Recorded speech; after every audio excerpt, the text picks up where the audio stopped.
So honestly, it was an honest conversation. But in the end, Pride Montreal was adamant that their organization opposes anti-Semitism and had no, intention of excluding the Jewish community. They apologized for what happened, and we're keen to move forward to ensure that we would be reinvited back and that they could count on, as they have every year, strong Jewish community participation. That's Ida Yudin from CIJA speaking to Montreal Now yesterday.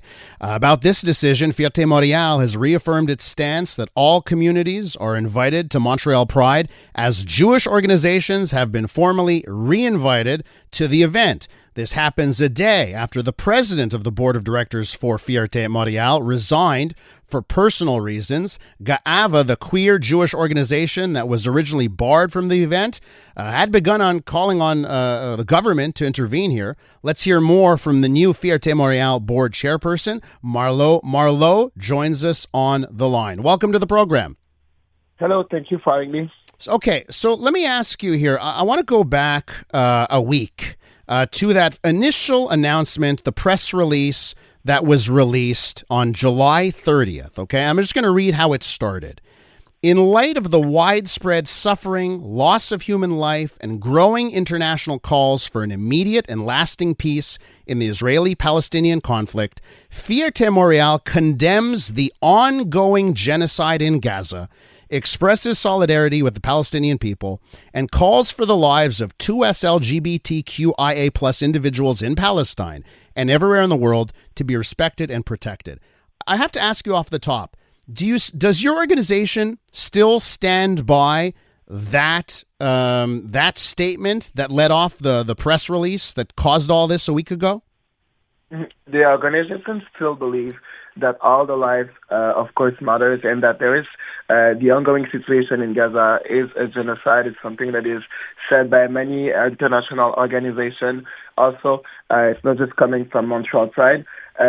What we wanted to do last week was to clarify our stance on our position that we are, of course, against the killing of innocent people or civilian lives. That is true for Palestine, but it's true also for every other places where there are these situations ongoing. And, of course, we are for peace. So I have to ask you, because there are so many people, organizations, leaders that would say there is no genocide going on in Gaza. People are dying. There is a war happening, but it does not fit the definition of genocide. So I just want to know, where do those voices stand in your organization? People who don't agree with that statement, are they welcome? Because if you're still standing by that statement, I don't know how someone would feel welcome. Well, most of the people, even if they not agree with the statement of genocide, they can agree that the fact that the killing of civilians is unacceptable and that we should find a solution. It's not Fierté Montréal who will find that solution, of course, but most of the people we spoke with, and even the Jewish representative, when we spoke with them, they said that, of course, they disagree with the killing of civilians. And that's something that we can agree on and that most people agree. How do you feel about the treatment of the 2S LGBTQIA+ community in Gaza? I've heard terrible things about how that community lives, if they can even live openly. I think we all know they can't. So I wonder how you view that part of this equation, that we're dealing with, Hamas that runs that territory. They've never been an organization. It's never been a territory where people can be free to live their own lives, especially when it comes to sexuality. How do you view that aspect of this? Well, it's a very important question, and I thank you for asking it. In our part, what we do in Fierté Montréal, and it's good to remind everyone about this, is that our mission is to amplify the voice of the communities here in Montreal that are members of organizations that we represent. And what they said is that they are affected by the situation, the ongoing situation that is going on in Gaza. We can see the images every day, the stories, and they say, this needs to stop. And this needs to stop, of course, to allow queer people to even be alive, but also as a general human standing point, we want these killings to be stopped, and we want the people to be able to eat and to have access to food And of course, we understand it's a very complex situation. We're not here to find a solution. We're here to extend our support and say that the lives of the civilians should remain alive. So we're with Marlot Marleau, the Fierté Montréal board chairperson, the new board chairperson. So, just looking at where you could run an event like the event you run every year in Montreal. When I look at the Middle East, there's one place that you could run that event, and that's in Israel, right? There's a Pride parade in Tel Aviv. You couldn't do that in Gaza. You couldn't do it pretty much anywhere else in the region. Does that thought cross your mind? And how do you, as someone who's the chairperson of Fierté Montréal, how do you grapple with that? Well, it's not about my personal opinion on that matter. And it's not about who does Pride and who doesn't in that specific case.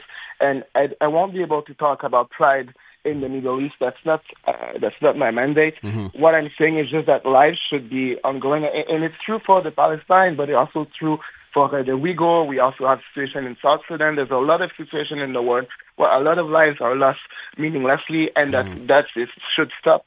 And that's the basic point that the communities wanted to be amplified, and that's what I'm doing as the chairperson.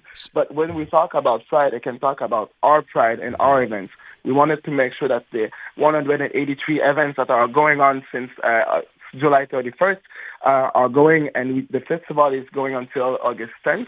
And we have a lot of activities. We have also conference. We do our Pride here. We don't do it elsewhere in the world. And Marlot, listen, I love what you said just now, right? Because I do want to make sure there is some focus on Pride, and I also like that you acknowledged some of the other things happening around the world. And I guess it gets me to the question of inclusion, right? So this is why I feel that perhaps people would find Fierté Montréal as an organization right now that is exclusionary. Because when the only terrible situation around the world that you come out with press releases on is this one, it certainly seems like you're targeting a community, right? So it'd be one thing if I'm looking at press releases every week from Fierté Montréal where you're like, hey, we have an issue with this situation in this country. Look at what the treatment of the LGBTQ community in this country is. But it seems like there's been a hyper focus on Israel. And I would understand if someone says it feels exclusionary. What's your message to those that feel excluded still by Fierté Montréal? Okay, there's two things. The first one is that the mission of Fierté Montréal is to amplify the voice of our communities.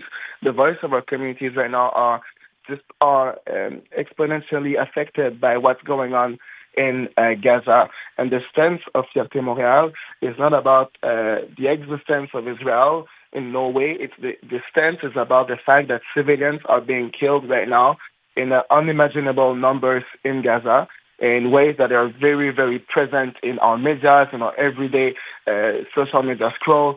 We see it, we're exposed to it a lot more than other conflicts. But since the beginning of Fierté Montréal in 2007, we have always been against conflicts all around the world. It's just that this one, of course, has more visibility right now. We talked about it, but we are solidarity with all the people that are suffering right now. Yes, the focus this week has been on Gaza and on ongoing situation that seems to worsen every day. But I'm thankful that you allow me to clarify. We are against the genocide, the violence, the killing of civilians all around the world, and we extend our solidarity because the communities that we represent are marginalized communities. So it's sure that we have easier solidarity with other marginalized communities around the world that are facing violence. And we want this violence to stop. We won't do a press release every time that is ongoing. But right now, the members, the people, the community groups, they said they are affected here by what's going on there. Let me ask you just on the parade, are you worried that you will see a counter-protest, that you will see some elements from within Pride protests stop the parade? We've seen it happen in so many other cities. Are you worried about that happening here? Well, what I want to assure to everyone that is listening to us is that security is a priority for us. We have almost $1 million budget affected to security. We discussed with the security services of the city of Montreal, of the Quebec, the Sûreté du Québec. We work with the agency to make sure and to ensure that we have a safe and secure environment. And we also welcome everyone who wants to be with us as long as they share our values and our commitment to the two LGBTQIA+ communities and their realities. Do you find, is it possible that when you say shared values, that you're saying to people, you must think exactly how we think on all issues? And then that only leads to more conflict? Like, it's not lost on me that in Pride Montreal, there's been internal struggles and conflicts over the years. We saw, a parade that apparently there wasn't communication internally in the organization, led to the cancellation. So I just wonder if that's a concern for you, that you're sending a message that you must think one way in order to be part of Pride. Well, thank you for asking that question again, because it allows me to clarify. When we had these conversations with the Jewish community representative, we spoke, of course, about the fact that our hearts are broken by the violence going on right now in Gaza. And you know what was the conversation? They agreed with us. They agreed that every loss of civilian life is a major loss, and that we need to find solution, and that we can be solitary for every civilian life that is lost. And so even if people would have assumed that we could have no shared value or anything like that, the truth is that we have more in common that people might think. And that's what we want to focus on. We want to focus on what allies us together, and that is our values, our commitment to the two LGBTQA communities, and our will to make the world a better place. That's something that is very important to say, to mention. That's our way of doing things. And of course, there will be mishap. Of course, there will be occasion to grow. But we take these occasions every time they occur, and then we reflect. We ask ourselves a question, we better our processes, and that's what we do. Marlot, listen, yeah. I have to leave it there. I want to thank you for coming on the show, definitely giving us your perspective and adding to your voice to the conversation is appreciated. Let everyone know the 19th edition of the Pride Parade is this Sunday. Thanks so much. That's Marlot Marleau, the Fierté Montréal board chairperson.